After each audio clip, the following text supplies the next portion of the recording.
day 11 of our 2,700 mile bike ride from Banff in Canada to the Mexican border.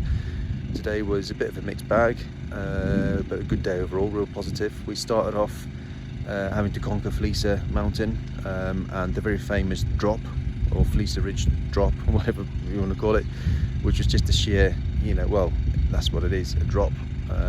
The first 11 kilometers took us about 2 hours to complete. We had to first cycle up the top of the mountain and then obviously the other side, and it was just so steep that you can't ride down it.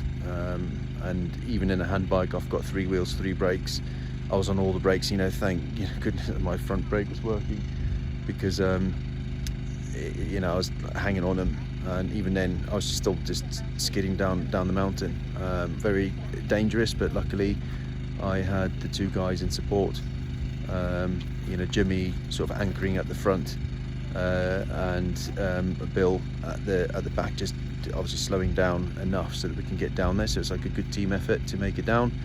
But yeah, that was a good start. Then we hit some tarmac, which made a bit of a refreshing change, where we could really get the pace up, and we could just go flat out basically until we reached our destination, and all through the Montana kind of countryside. And it's such a beautiful state, and it really does change quite a lot the further we go south, and it's just, yeah, absolutely gorgeous.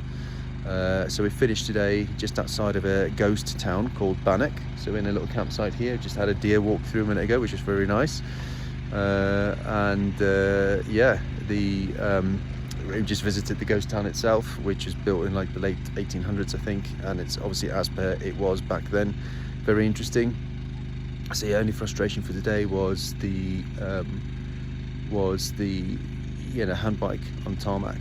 It's not really built for tarmac. It's built for going off road, so it's very limited for speed on tarmac. So you're kind of having to go flat at the whole time. It doesn't really want to go faster than 25 kilometers an hour unless you get to real steep descent. So naturally the other 2 guys, being on upright bikes, were just quicker. Not that we're racing, but they're just at their natural pace. So struggled keeping up at one point, which and also it's probably a bit too much tarmac for my liking, because it's not the race across America. This is a Tour Divide. We want off-road, but can't complain. A good day overall. So tomorrow we'll head towards Lima, and Lima Mountain. So we'll do about 130 kilometers.